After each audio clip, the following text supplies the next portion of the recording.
لله الذي بفضله تتم الصالحات. أحمدك ربي حمد الشاكرين وأستغفرك استغفار المذنبين وأسألك حاجة المضطرين وأثني الخير كله عليك لا أحصي ثناء عليك أنت كما أثنيت على نفسك. وأصلي وأسلم على سيدي وحبيبي محمد عبد الله ورسوله وصفوته من خلقه وحبيبه. اللهم صل وسلم وبارك عليه في الأولين وصل وسلم وبارك عليه في الآخرين وصل وسلم وبارك عليه في الملأ الأعلى إلى يوم الدين عدد معلوماتك ومداد كلماتك كلما ذكرك الذاكرون وغفل عن ذكره الغافلون. وارض اللهم عن ساداتنا أبي بكر وعمر وعثمان وعلي وعن الصحابة أجمعين وعن التابعين والتابعين بإحسان إلى يوم الدين. أما بعد، السلام عليكم ورحمة الله. Nous arrivons donc à la fin de ce séminaire et j'aimerais bien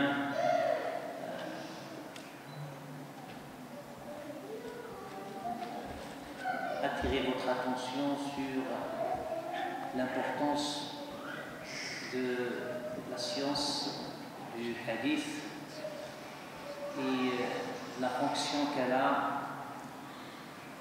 dans la préservation de l'héritage de la Ummah de Muhammad sallallahu alayhi wa sallam, qui se situe dans cet ensemble, ce corpus de textes prophétiques, textes de compagnons et de leurs successeurs. Le Coran est à l'origine de la vigilance comme éthique, comme mode de vérification des informations qu'on peut entendre. Allah tabaraka wa ta'ala dans Surah Al-Hujarat, il dit: Ya ayyuha alladhina amanu in ja'akum fasiqun binaba'in fatabayyan. Ô vous qui ont cru, si une personne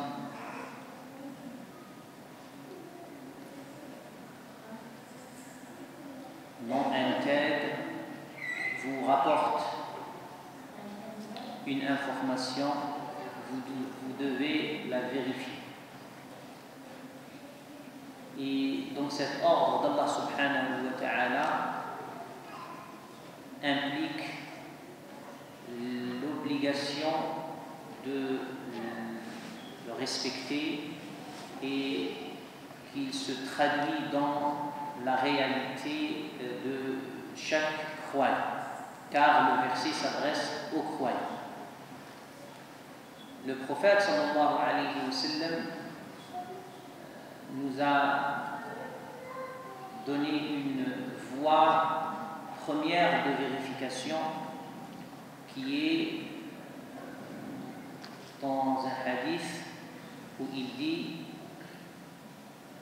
كفى المرء كذبا أن يحدث بكل ما سمع. Il suffit pour être un menteur de rapporter tout ce qu'on entend. C'est pour cela que les savants ont compris de cette parole que nous sommes responsables de la transmission. Il ne suffit pas d'avoir l'information pour la diffuser. Il faut, avant la diffuser, la vérifier. S'il s'avère qu'une information est fausse et mensongère, donc il faut l'enterrer et qu'elle ne dépasse pas la personne. Et de cela, la Ummah de Muhammad sallallahu alayhi wa sallam, par l'enseignement donc des différents savants, a compris dès les premiers temps que l'information est quelque chose de fondamental dans la constitution d'une société. Les théoriciens ont formulé cela dans une belle parole qui dit إذا كنت ناقلا في الصحة أو مدعيا في الدليل. Si tu transmets, tu es tenu de la rigueur de la vérification, donc de l'authenticité. Et si tu es quelqu'un qui prétend une chose, il faut l'argumenter. Rien n'est accepté comme idée sans son argumentation. C'est l'argumentation qui donne la force aux idées et aux opinions, et non pas les personnes qui formulent les idées et les opinions. Les traditionnistes muhaddithoun vont mettre cet enseignement en méthode, donc dans un ensemble de procédés qui ferment la porte à toute innovation, à toute fabrication et tentative de falsification des textes. Et le mot clé qui va être formulé dans une phrase est qammish thumma fattish. C'est-à-dire, nos jours nous disaient que quand tu dois collecter toutes les informations, c'est ça, qammish. Et vous voyez le livre. Puis tu dois faire ton enquête, tu dois vérifier et faire la sélection de ce qui est acceptable et de ce qui est refutable. Et donc on a installé cette méthode sur ce qu'on appellera al-jam'u wal-naqd. C'est la collecte des données et puis l'analyse, la critique des données. Et toute information doit s'inscrire dans cette, ou plutôt doit subir cette opération de vérification. Donc elle est, quand on dit collectée, c'est-à-dire elle est comparée à toutes les informations qui sont du même registre. Donc si un texte parle, par exemple, de la purification, les savants vont faire la recherche de tous les textes qui existent et qui parlent de la purification. Il n'est pas compris, il n'est pas jugé isolés, mais ils vont rassembler tous les textes en la matière. Après cette phase, il vient la phase de l'analyse, comme j'ai dit, de la critique, et après on peut se forger des idées, des opinions, des interprétations, mais le travail des muhaddithines, il s'arrête à ce stade. Dès qu'il vérifie l'authenticité ou l'inexactitude du texte, de l'information, donc, il l'a transmis avec sa qualification et il laisse aux autres disciplines, aux autres spécialistes d'en bénéficier, chacun selon la méthode qui est propre à sa spécialité. Et donc ce que va exploiter le juriste, ce n'est pas ce qui exploite le linguiste, ce n'est pas ce qu'il exploite l'éducateur mystique, ce n'est pas ce qu'il exploite le théologien, ce n'est pas ce qu'il exploite parce que les objets de leur recherche, leur intérêt n'est pas le même, les approches ne sont pas les mêmes, et c'est pour cela qu'un seul texte peut donner une richesse d'interprétation dans différentes catégories de sciences. Et nos savants qu'on a cités, Al-Bukhari, Muslim, Abu Daoud, Nasa'i, Tirmidhi, rahimahumullah, et les autres, Imam Malik, Ahmed ibn Hanbal, Ad-Darimi, Ibn Abi Shayba, Abd al-Razzaq, San'ani, ces grands savants, rahimahumullah, ils avaient comme souci durant toute leur vie de permettre ce travail, de rendre un grand service à la Ummah. Ils n'étaient pas payés, et leur salaire qu'ils attendaient, c'était la satisfaction d'Allah subhanahu wa ta'ala, et Allah subhanahu wa ta'ala nous a donné un indice suffisant de sa satisfaction, puisque leurs travaux font autorité jusqu'à nos jours, et j'espère que ça va continuer malgré quelques erreurs que toute œuvre humaine comprend. Et donc nous aujourd'hui, lorsqu'on étudie ces ouvrages, on s'inscrit dans leur ligne, et comme nous a appris le Coran al-Karim, والذين جاءوا من بعدهم يقولون ربنا اغفر لنا ولإخواننا الذين سبقونا بالإيمان ولا تجعل في قلوبنا غلا للذين آمنوا. Nous on est venu après eux, on leur fait des du'as, on demande à Allah subhanahu wa ta'ala qu'il agrée leurs œuvres, et qu'il soit satisfait d'eux, et qu'il ne prive pas de leur compagnie au plus haut degré du paradis.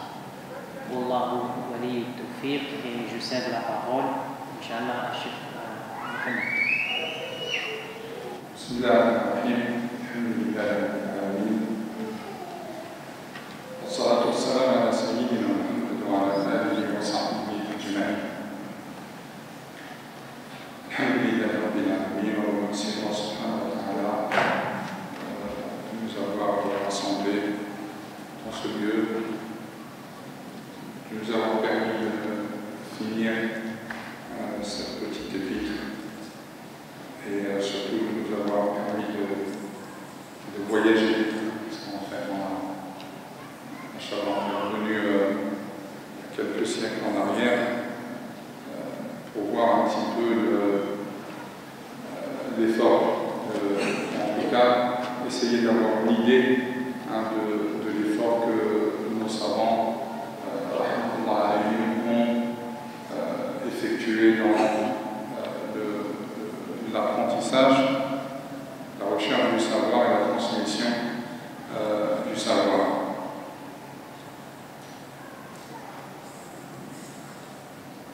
Quand on entend tout cela, en vérité, le sentiment, bien sûr,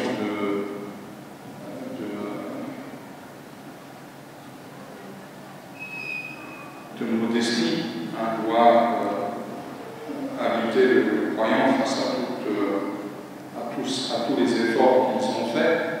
Quand Cheikh Zakaria nous évoquait hier que l'imam Al-Hazmi, quand il rapporte le propos de Al-Hakim, qu'il cite les propos d'autres ouvrages, qu'il donne les points particuliers qu'il a évoqués sur le Sahih al-Bukhari, ça voulait dire évidemment qu'il y avait des ouvrages, en fait qu'il a atteint les ouvrages, qu'il les a lus, qu'il les a étudiés, qu'il les a maîtrisés, et on parle de l'imam Al-Hazmi, donc au VIe siècle de l'Égypte, donc dans un contexte évidemment de l'accès aux livres, et ce n'est pas quelque chose de facile. sans parler des conditions d'études, quand on parle des conditions d'études, tout ce qui est de l'infrastructure ou ce qui est du mobilier, donc on se retrouve évidemment gêné en même temps, avec beaucoup de modestie devant tous ces efforts. Mais en même temps, il y a un sentiment de fierté.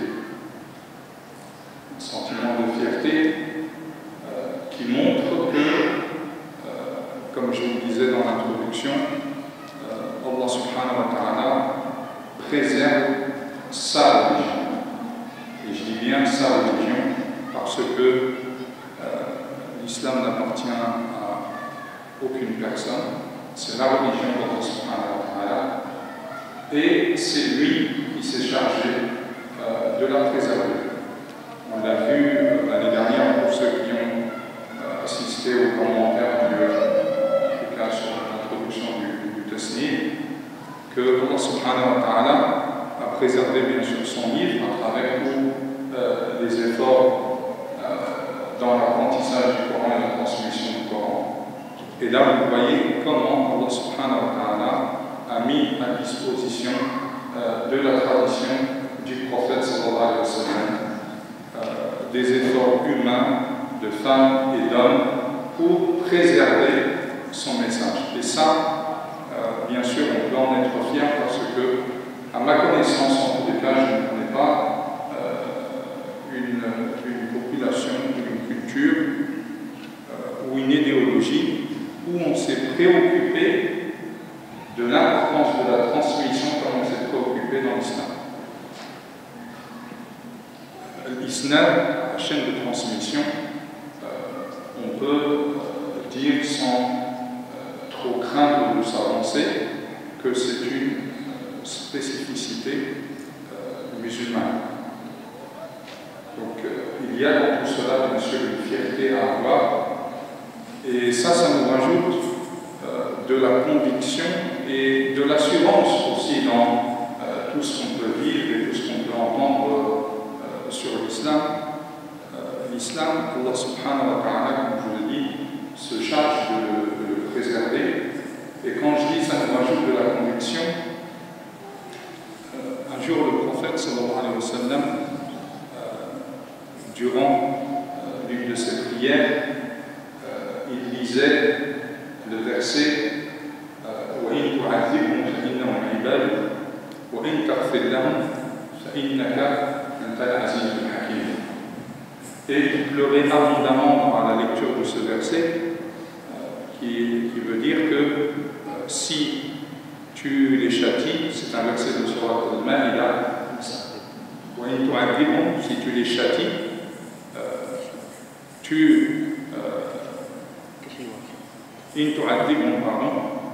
si tu les châties, ce sont tes serviteurs. Et si tu leur fais miséricorde, tu es le puissant et le sage. Et le prophète sallallahu alayhi wa sallam, à la lecture de ce verset pendant sa prière, pleurait abondamment et disait Allahumma ummati, Allahumma ummati. Il demandait à Allah subhanahu wa ta'ala de préserver sa communauté et il se plaignait à Allah subhanahu wa ta'ala pour sa communauté.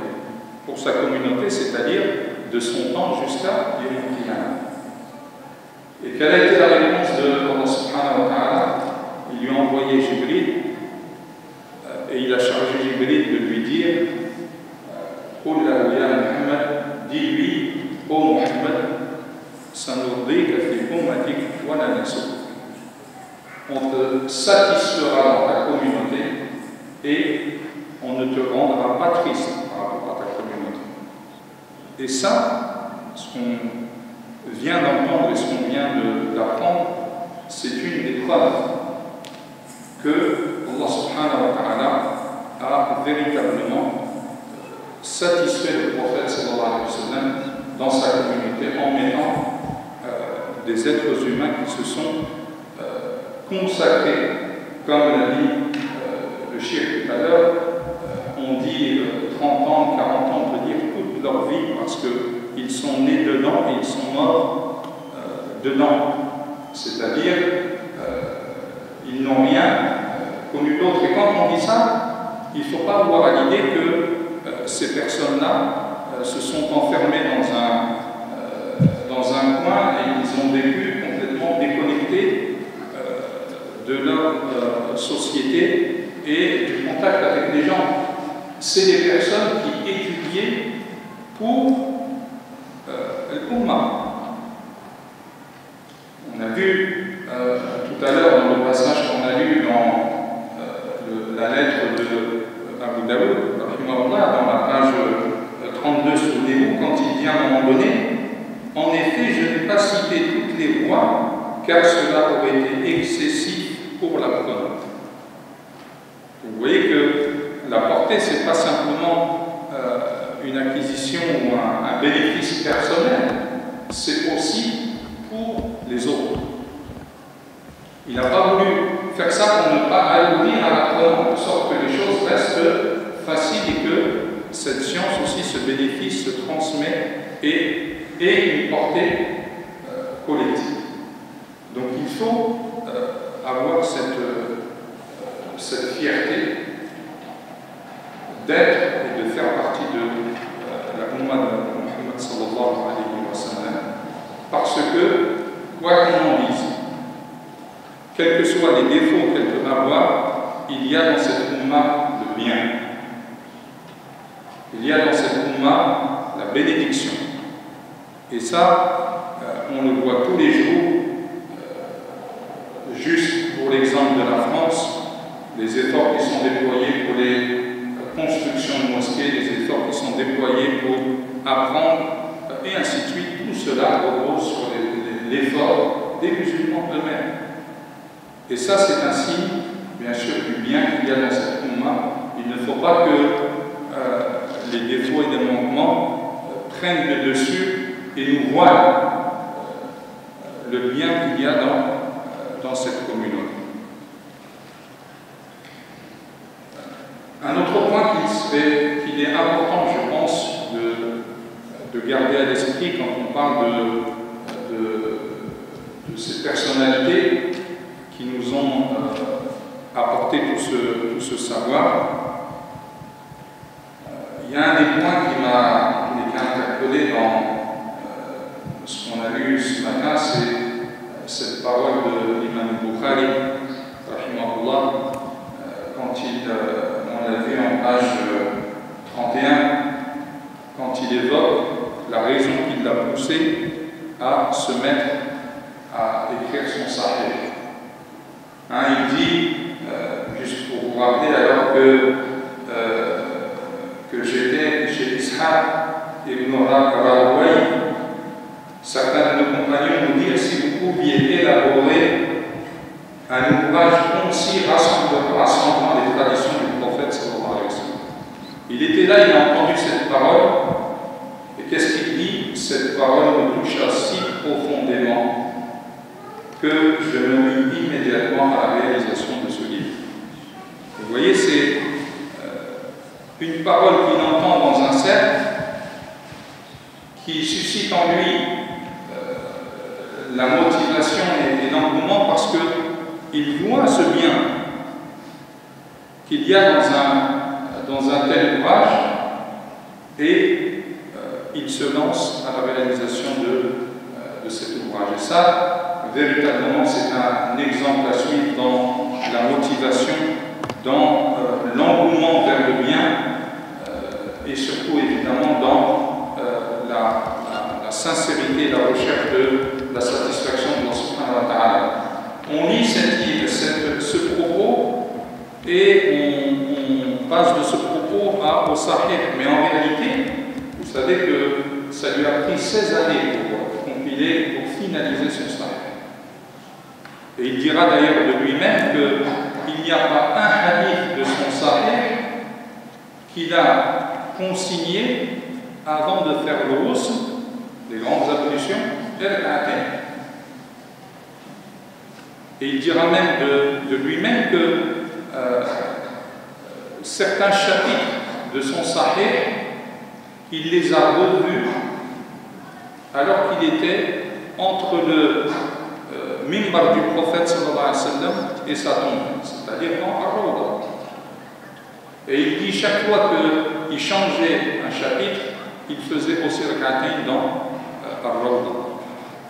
Et ça, c'est un point très important parce qu'on voit que ces personnes avaient la méthode, avaient la rigueur, avaient l'effort, mais ils avaient aussi la crainte d'Allah subhanahu wa ta'ala et ils avaient évidemment la volonté de satisfaire Allah subhanahu wa ta'ala et ils étaient attentifs à tout ce qui pouvait servir leur objectif. Parce que choisir Ar-Rawda comme lieu, c'est pas un choix comme ça anodin, ça lui a pris d'aller là-bas pour faire cela. Non, c'est parce que un texte nous dit que c'est l'un des jardins du paradis. Donc on voit à travers cela qu'ils avaient autant la rigueur que la piété. D'ailleurs, nous on parle de l'imam Bukhari, il faut savoir aussi qu'il a traversé des épreuves difficiles. Il a été banni de sa ville par le gouverneur. Pourquoi? Parce que le gouverneur voulait qu'il vienne chez lui enseigner le hadith à ses enfants.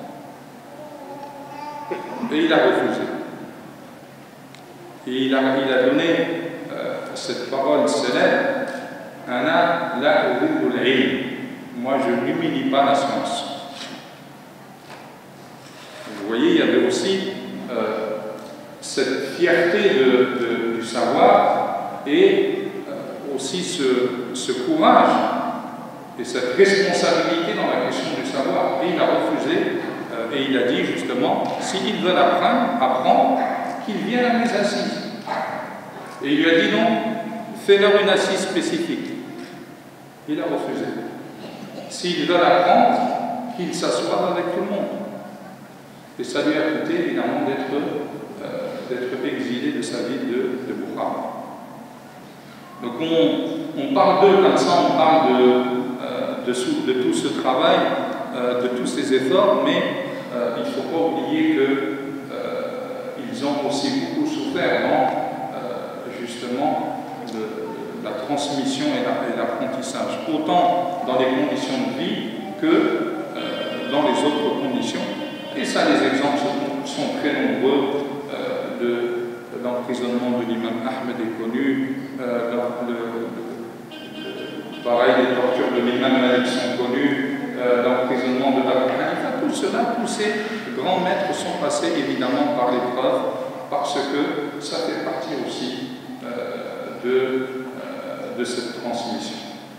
Donc mes frères et mes sœurs, quand on voit tout cela, évidemment, on voit d'un côté autant la rigueur et la maîtrise qui aujourd'hui, bien sûr, il faut aussi regarder la réalité en face, nous fait défaut.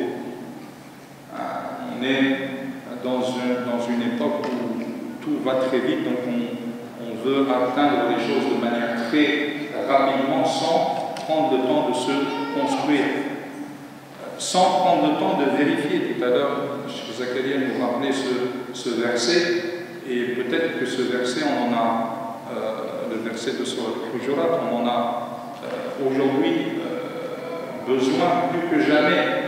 Combien de fois on reçoit des informations sur nos comptes Facebook ou autres et on va cliquer j'aime. J'aime, c'est une évaluation. Est-ce qu'on a vérifié l'information qui nous vient? Est-ce qu'on a vérifié son contenu? Est-ce qu'on a vérifié d'où elle nous vient?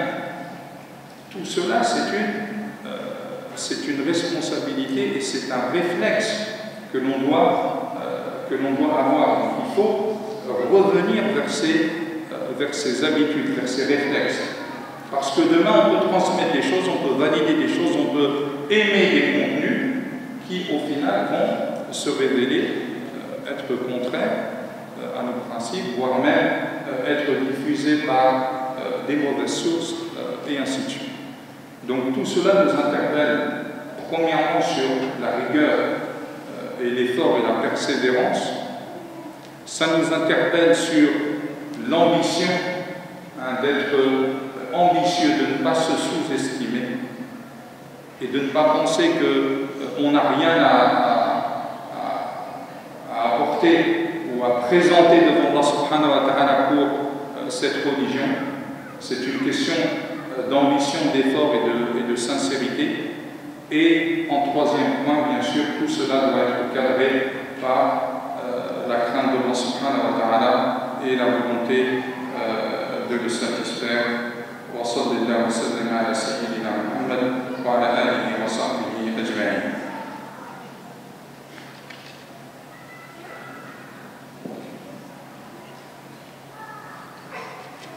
Inch'Allah, Cheikh Mohamed va continuer.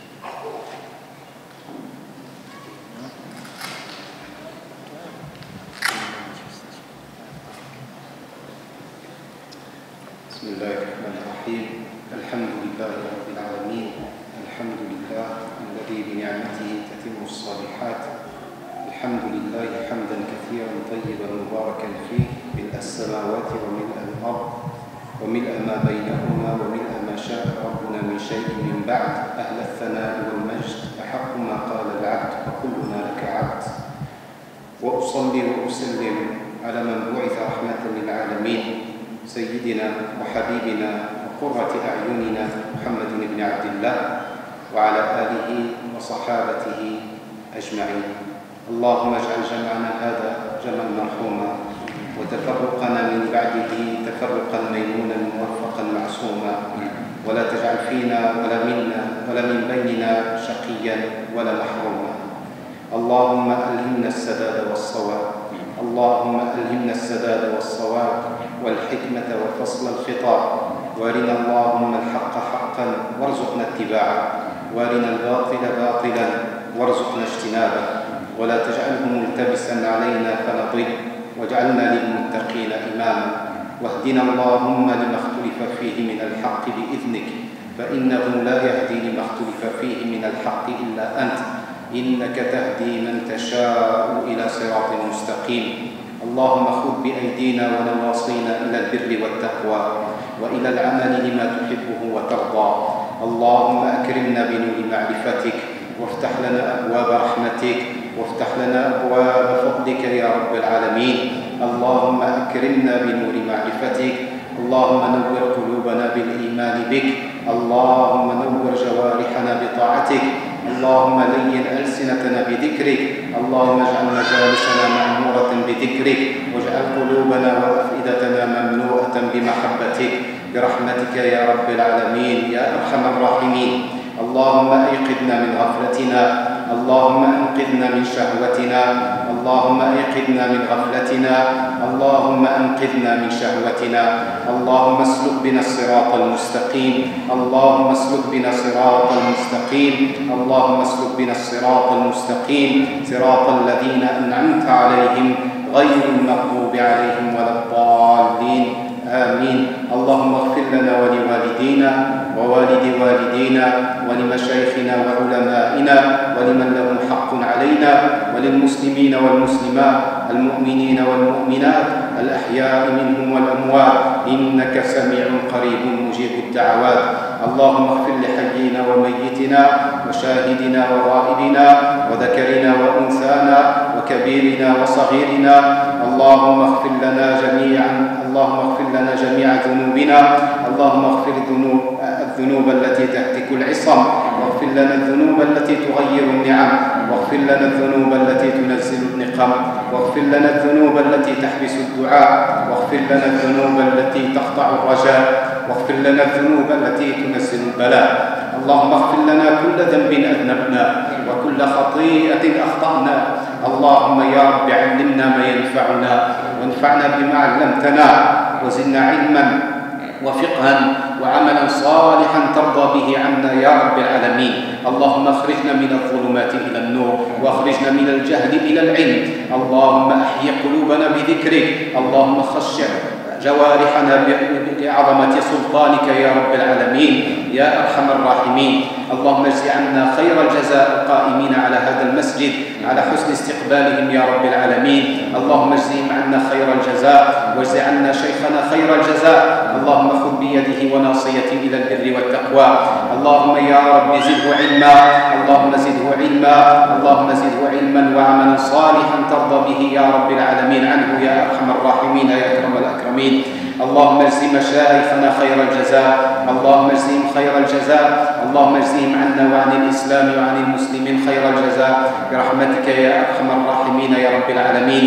اللهم ثبتنا على العلم، اللهم ثبتنا على طلب العلم، اللهم ثبتنا على طلب العلم، اللهم ثبتنا على طلب العلم يا رب العالمين يا أرحم الراحمين يا أكرم الأكرمين يا ذا الجلال والإكرام يا ذا الجلال والإكرام يا حي يا قيوم يا حي يا قيوم يا حي يا قيوم برحمتك نستغيث فأصلح لنا شأننا كله ولا تكلنا إلى أنفسنا طرفة عين ولا أقل من ذلك يا نعم المجيب يا نعم المجيب يا نعم المجيب. أمن يجيب المضطر إذا دعاه. اللهم استجب دعاءنا، اللهم اكشف كربنا، اللهم نفس همنا، اللهم اكشف كربنا، اللهم اقض عنا ديننا، اللهم اقض عنا تبعاتنا يا رب العالمين.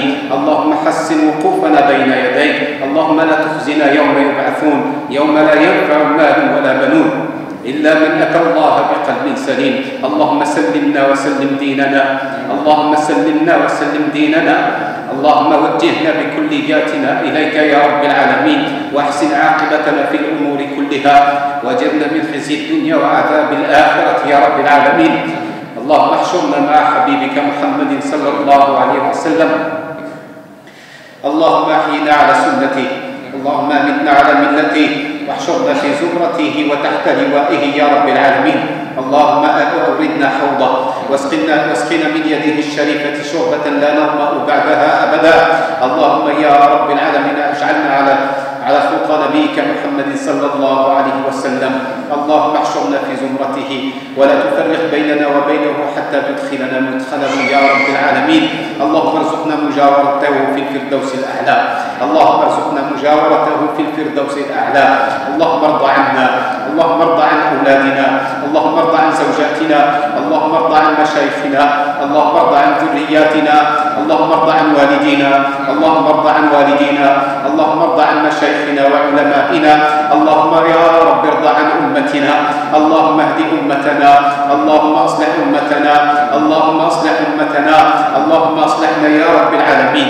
اللهم اصلح ذات بيننا، اللهم وحد كلمتنا، اللهم وحد صفوفنا وانصرنا على أعدائنا، وانصرنا على أعدائنا، وانصر إخواننا المستضعفين في مشارق الأرض ومغاربها يا رب العالمين يا أرحم الراحمين يا أكرم الأكرمين يا ذا الجلال والإكرام يا حي يا قيوم برحمتك نستغيث، برحمتك نستغيث فأصلح لنا شأننا كله ولا تكلنا إلى أنفسنا طرفة عين ولا أقل من ذلك يا رب العالمين. وصلى الله وسلم وبارك على نبينا محمد وعلى آله وصحابته أجمعين عدد ما أحاط به علمك وخط به قلمك وأحصاه كتابك. وارض اللهم عن ساداتنا أبي بكر وعمر وعثمان وعلي وعن الصحابة أجمعين وعن التابعين وتابعيهم بإحسان إلى يوم الدين. سبحان ربك رب العزة عما يصفون وسلام على المرسلين والحمد لله رب العالمين. وصلى الله وسلم وبارك على نبينا محمد.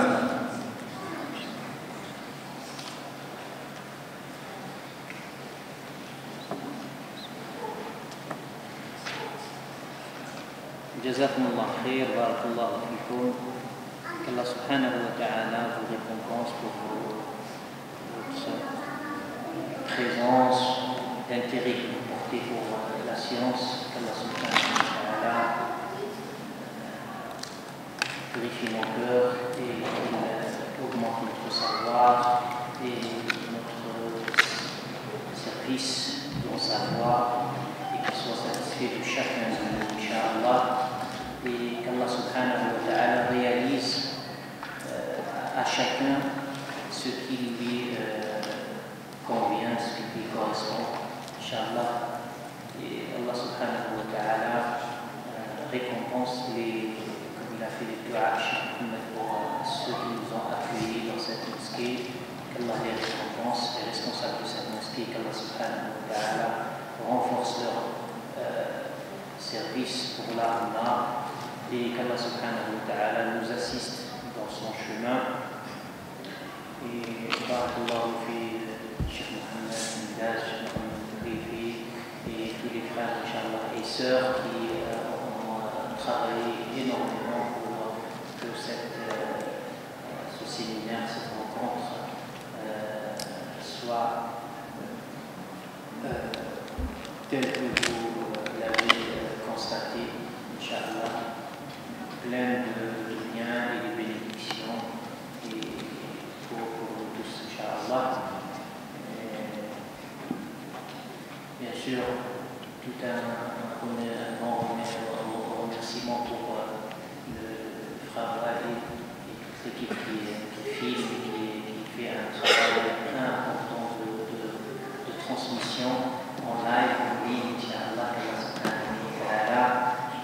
il les récompense, on ne saura jamais récompenser nos frères et nos sœurs, mais on est sûr qu'Allah tabaraka wa ta'ala est le plus généreux. Allah subhanahu wa ta'ala, c'est lui qui peut remercier chaque personne subhanahu wa ta'ala à la hauteur de la générosité d'Allah subhanahu wa ta'ala et non pas selon ce que nous on considère, ce qu'on évalue. Qu'Allah tabaraka wa ta'ala nous raffirme dans son chemin, dans le chemin de la science, dans la bonne pratique, Inch'Allah, et qu'il fasse de chacun de nous un bon transmetteur, Inch'Allah, un fiable. Barakallahu fikum. Subhanakallahumma wa bihamdika, ashhadu an la ilaha illa anta, astaghfiruka wa atubu ilayk. Subhanakallahumma wa bihamdika, ashhadu an la ilaha illa anta, astaghfiruka wa atubu ilayk. Subhanakallahumma wa bihamdika, ashhadu an la ilaha illa anta, astaghfiruka wa atubu ilayk. اللهم اقسم لنا من خشيتك ما تحول به بيننا وبين معصيتك ومن طاعتك ما تبلغنا به جنتك ومن اليقين ما تهون به علينا مصائب الدنيا مكان اللهم باسمائنا وابصارنا وقوتنا ما ابقيتنا منا وصلنا على ما هدانا وجعلنا غلبنا ولا تجعل الدنيا اكبر همنا ولا مبلغ علمنا ولا النار مصيرنا واجعل الجنه هي دارنا وقرارنا ولا تسلط علينا بذنوبنا ولا يخافك فينا ويرحمنا برحمتك يا ارحم الراحمين. بسم الله الرحمن الرحيم. والعصر إن الإنسان لفي خسر إلا الذين آمنوا وعملوا الصالحات وتواصوا بالحق وتواصوا بالصبر. سبحان ربك رب العزة عما يصفون وسلام على المرسلين والحمد لله رب العالمين وصلى الله وسلم وبارك على سيدنا محمد وآله وأصحابه وأزواجه وذريته والتابعين لهم بإحسان إلى جزاكم الله.